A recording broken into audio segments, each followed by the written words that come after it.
एक समय की बात है। एक घना जंगल था जहां तरह तरह के जानवर और कीट पतंगे रहते थे।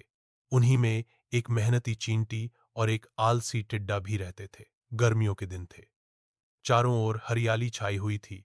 सूरज तेज चमक रहा था और पेड़ों के नीचे ठंडी छांव मिल रही थी। सभी जीव जंतु अपने अपने तरीके से व्यस्त थे। कोई खाने की तलाश में था तो कोई खेल कूद में मशगूल था। चींटी बहुत मेहनती थी। वह सुबह जल्दी उठती और दिन भर मेहनत करके खाने का सामान इकट्ठा करती।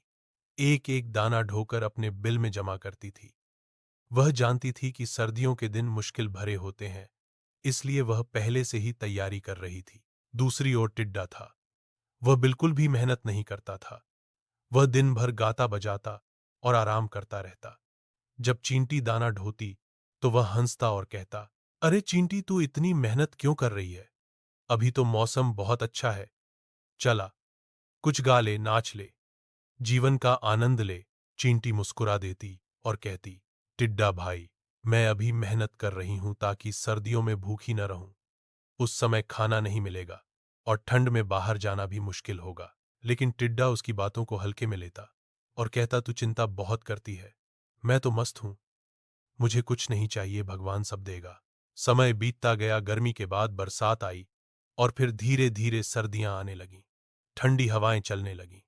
पेड़ों के पत्ते झड़ने लगे और धीरे धीरे बर्फबारी शुरू हो गई। अब जंगल में सब ठंड से कांपने लगे। खाने पीने की चीजें मिलना मुश्किल हो गया। टिड्डा अब परेशान हो गया। उसका गाना बजाना सब बंद हो गया। उसके पास खाने को कुछ नहीं था और ठंड से उसका शरीर कांपने लगा। वह इधर उधर घूमने लगा, लेकिन कहीं से कुछ नहीं मिला। सब जानवर अपने अपने घरों में बंद हो गए थे। कोई बाहर नहीं निकल रहा था। तब टिड्डे को चींटी की याद आई। वह ठंड में कांपता हुआ चींटी के घर पहुंचा और दरवाजा खटखटाया। चींटी ने दरवाजा खोला तो टिड्डा कांपते हुए बोला, चींटी बहन, मुझे माफ कर दो। मैंने तुम्हारी मेहनत का मजाक उड़ाया। अब मेरे पास खाने को कुछ नहीं है और मैं बहुत भूखा हूं। कृपया मुझे कुछ खाना दे दो। चींटी को उस पर दया आ गई। उसने टिड्डे को अंदर बुलाया, उसे गर्म खाना दिया और कंबल ओढ़ा दिया।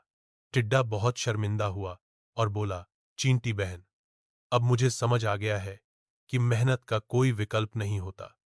मैं वादा करता हूं कि अगली बार मैं भी तुम्हारे साथ मेहनत करूंगा। चींटी मुस्कुराई और बोली, कोई बात नहीं टिड्डा भाई, गलती करना इंसान की फितरत है, लेकिन उससे सीख लेना समझदारी है। इसके बाद टिड्डा कुछ दिनों तक चींटी के घर पर रहा और धीरे धीरे उसने अपनी गलती सुधार ली। अगली गर्मियों में वह भी चींटी के साथ दाना इकट्ठा करने लगा। वह अब गाना भी गाता था, लेकिन केवल काम खत्म करने के बाद। इस तरह टिड्डे को मेहनत का महत्व समझ में आ गया और उसने जीवन को सही तरीके से जीना सीख लिया। इस कहानी से हमें ये सीख मिलती है कि हमें समय रहते मेहनत करनी चाहिए ताकि कठिन समय में परेशानी न हो।